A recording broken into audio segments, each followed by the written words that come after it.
actually have to go pick one up. I know, blasphemy. I have to pick one up. Do you want me to give you? I have. You can have It mine. smelled like fresh challah when I visited author Sidura Ludwig's Thornhill home last Friday. And there were 3 beautifully braided loaves still cooling on the baking pans on her stovetop.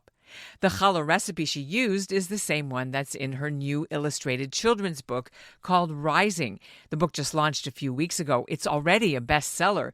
It's also one of the books being delivered this month to families across North America who signed up for the PJ Library package of free Jewish-themed books. Ludwig was born and raised in Winnipeg. She admits she didn't start making challahs herself until she started a family of her own about 20 years ago. But since then, she's been making challah from scratch for her family for the Friday night Shabbat dinner and Saturday meals in Thornhill, where she lives with her husband and 3 children. And admittedly, it has become her own very personal weekly spiritual ritual, a way to connect to Judaism, which she thinks is also true for many other people at all levels of Jewish observance. She wrote this manuscript 4 years ago when she was in lockdown with her family during the early days of the pandemic and couldn't have imagined that the message of her book would be even more needed as it's come out and being published now after October 7th. It's very centering. And again, a reminder, this is something that we have been doing for generations and we will continue to do for generations to come.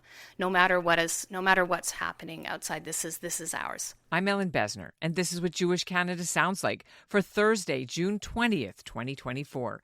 Welcome to the CJN Daily, a podcast of the Canadian Jewish News.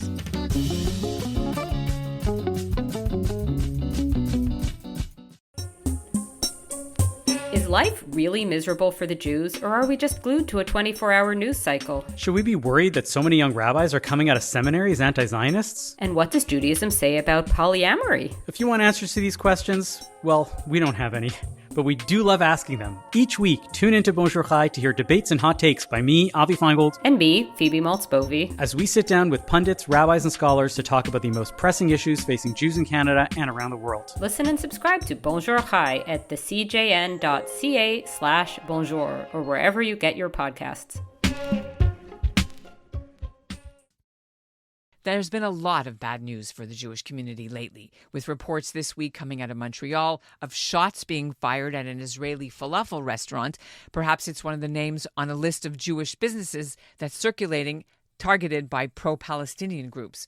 Or outrage about a summer camp, again in Montreal at McGill University's pro-Palestinian encampment that wants to teach keffiyeh-wearing children revolutionary tactics. In Toronto, the district school board was voting to adopt a new anti-Palestinian racism policy while at the same time ignoring the spike in anti-Semitic incidents and anti-Asian incidents in its classrooms. And just yesterday, we reported on the attacks against at least 10 Canadian synagogues since October 7th. In the early days after the Hamas attack on Israel, there was a lot of challah-making going on here in Canada. Synagogues held these events, and some other groups used it as fundraisers to help Israel. And to be perfectly honest, I did sometimes wonder privately whether the act of baking challah in a group was really going to help the situation. Now, don't get me wrong, when I got married and was raising our family, I too made challahs myself, even though I used a bread machine at first. But then, especially during the pandemic, I too made my challah from scratch.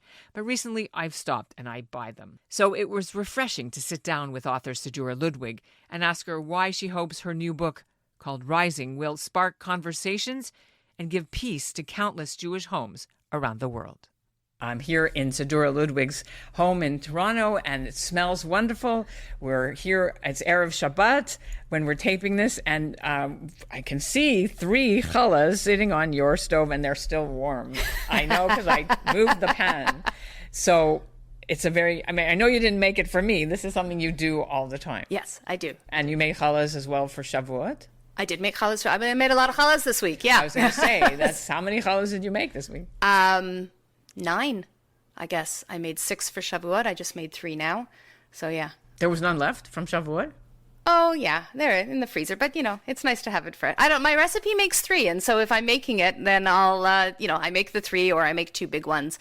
So there's a lot to unpack. I would love to know, our readers and listeners would love to know how this book came to be. Sure. So it's a picture book, and readers or listeners rather, may not know that it takes a very long time for a picture book to come to fruition. It's unbelievable because picture books are, they're quite short in terms of word length, but they take a long time.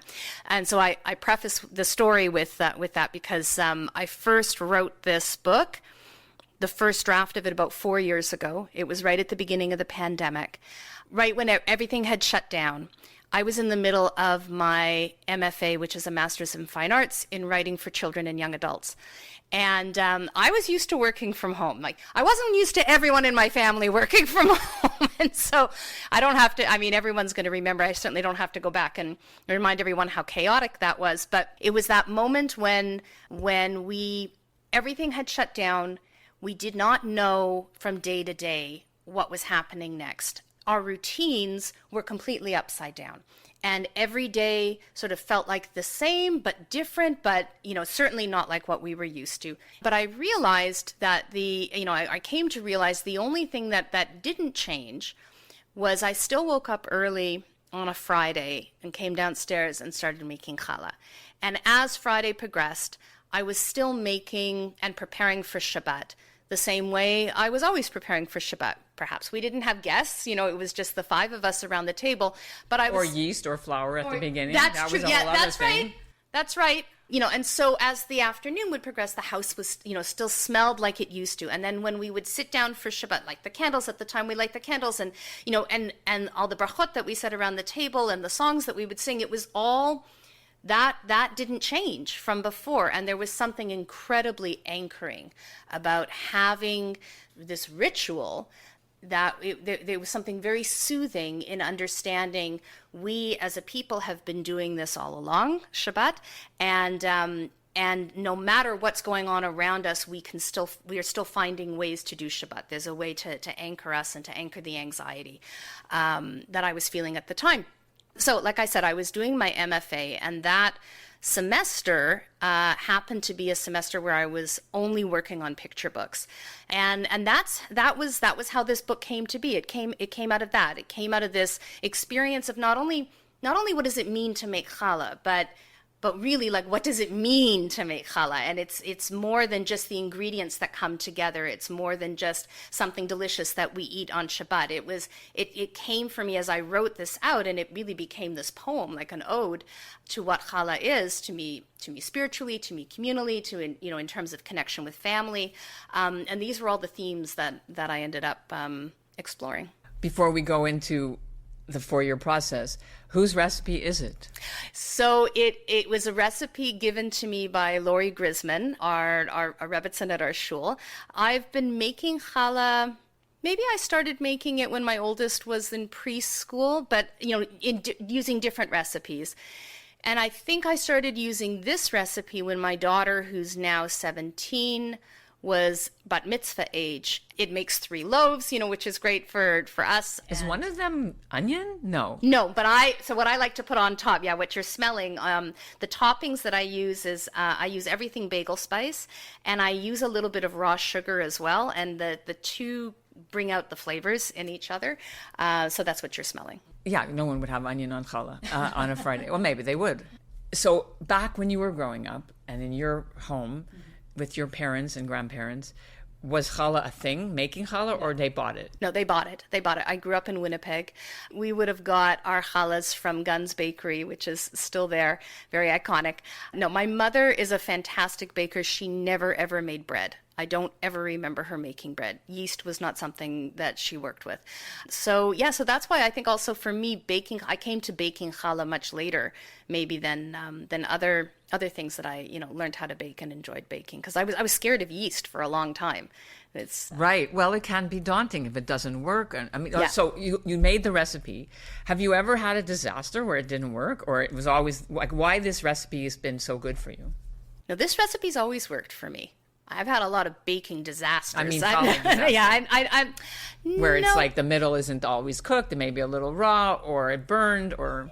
But that's less about the recipe and more. That would be more about me just knowing my oven, right? I don't think I've ever burnt my challah.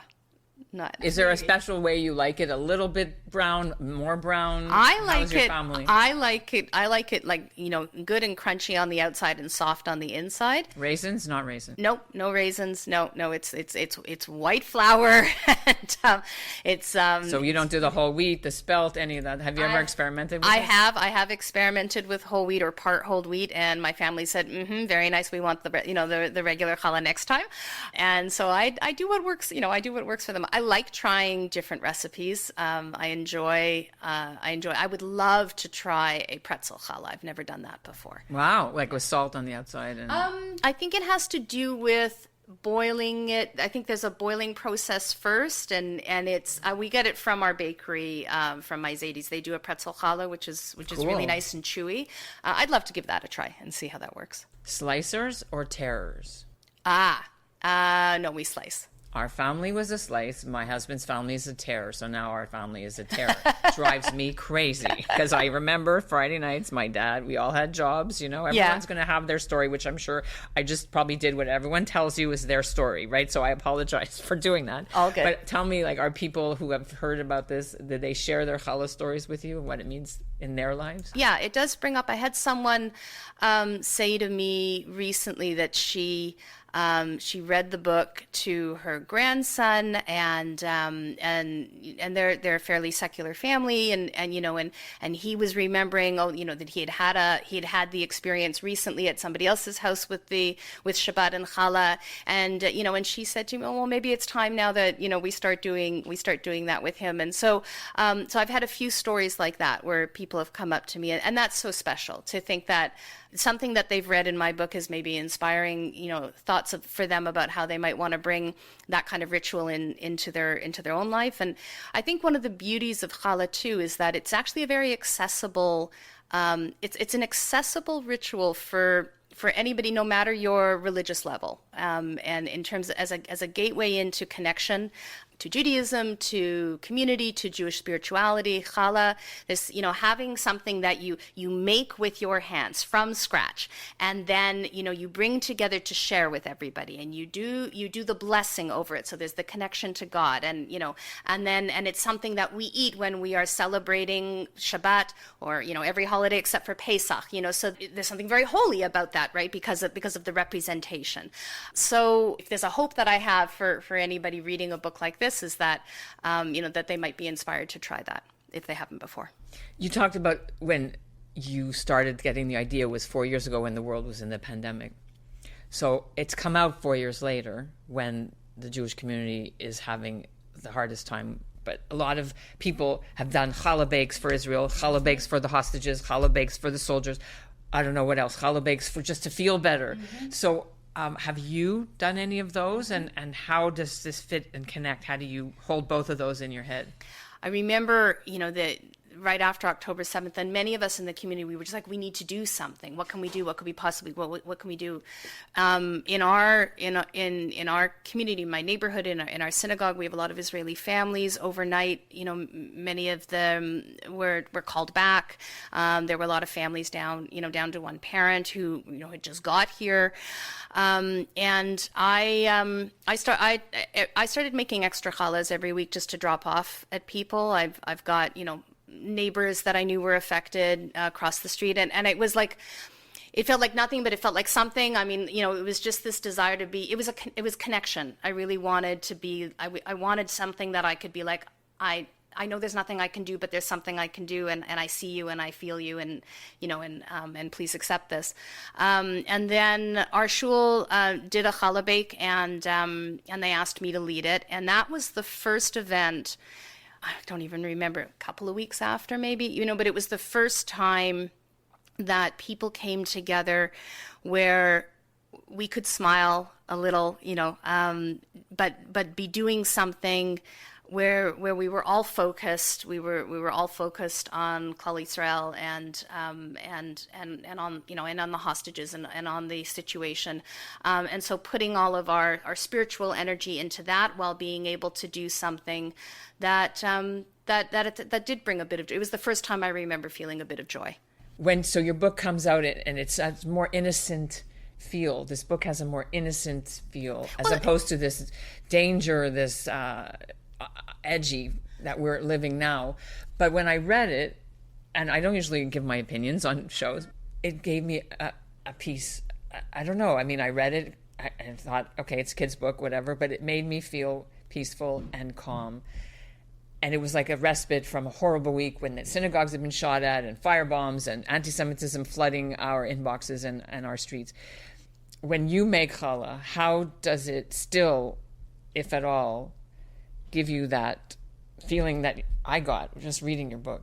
Or does it? It does. It does. And I do, it's funny, in this book, it's a child and mother doing it together. I never make it with my children. I always make it by myself because I need that space. And getting and making the point of getting up early on a Friday to make it, as opposed to end of day Thursday the night before, that it's the first thing that I do on a Friday morning as I'm looking ahead to what my day is going to look like in preparation, for Shabbat. It is still an anchor for me. I'm a creative person. I'm not necessarily I'm not a visually artistic person, but I do like to create. And so having something that, I roll out the dough into the lines and I work at the different braids, in the lead up to this book coming out, I tried all different kinds of braids just to have a sense for that. And so I like that challenge, but I also find doing something with my hands helps to calm my mind and gives me a sense of, I don't know if control is the right word, but centering. Mm-hmm. Have you had non-Jewish people make challah with you ever? I have. I had a writing student, and he lives in Alberta, and he loves bread. And I was working with a different challah recipe at the time, and it wasn't quite working out the way I wanted. It was too dense. It was too this, too that. He said, "Send me your recipe. I'll see what I can do with it." And he sent it back to me with all these different adjustments that I very slowly incorporated to see, to make it work. So that was a fantastic experience, getting sort of an outsider perspective in that way, but, someone who really understood bread and in a way that I certainly don't, but, who could help me out with my recipe like that. Some people who are not Jewish might not know how to say the word. Have you had that experience, and how do you deal with that? Oh yeah, I was in Winnipeg recently, and I did a few different events, and I had a friend, non-Jewish friend, when I launched the book at McNally Robinson's, the independent bookstore there. Before the event, we had a phone call together, and we were all going over different questions, and he said challah, and I said, okay, I'm glad we're having this phone call, John. It's not, it's challah. He got it after that. It was. That's cute. It's funny. Is there a special audience that you are hoping will get this book? Is it for Jewish grandparents, Jewish kids? Like, where do you want this to land? I want it to land with Jewish families. I want it to land with young Jewish families. I hope that perhaps young Jewish families who aren't maybe as traditionally connected as other families might be, that they can see themselves in this, and that they can see the connection that's always there. It is a PJ Library book for the month of June, which is super exciting. It means, for people who don't know what that means, PJ Library distributes Jewish books to young families for free. This book in North America is going to reach 30,000 homes for being part of PJ Library.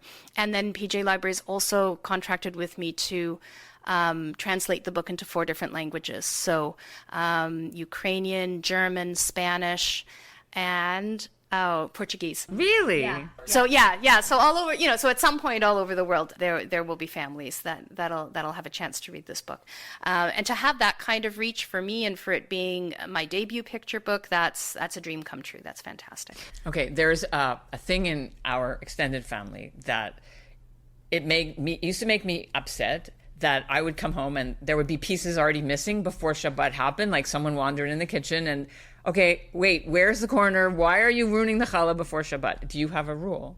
Or they can eat one of them and you keep 2 for Shabbat. No, That's my sister does. She buys 3. No, they don't touch it, because we need whole challahs in order to say the bracha at the table, and I need 2 for each meal, for Shabbat dinner and then for Shabbat lunch. So that's why I have 3. So I know that we can eat through 1 whole challah at dinner time, and then we don't touch the second one because we need it for the next day. So there's no snacking, there's no tasting. No. I used to make little rolls, extra rolls, so they could have all those before when they came home and they were starving, but they didn't touch my big challah. I feel like when my kids were in preschool or even preschool programs, and they might have made challah that way, those challahs never made it to the table. Those ones were always in their stomachs. Making challah is like giving birth. So this book is also a labor. Yes, but start to finish, it was 4 years before this book found its way onto the shelves. Who chose the title, and what does that mean? I did. I chose the title because for me it was also about Jewish continuity.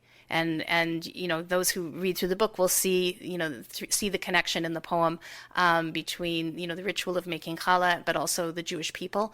And it was a message, like I said, 4 years ago, that I really needed to remind myself back then, at a time when the world felt upside down. And I never thought that we would need that reminding today, but many people have come up to me and said how much it means to them to be reading this book now.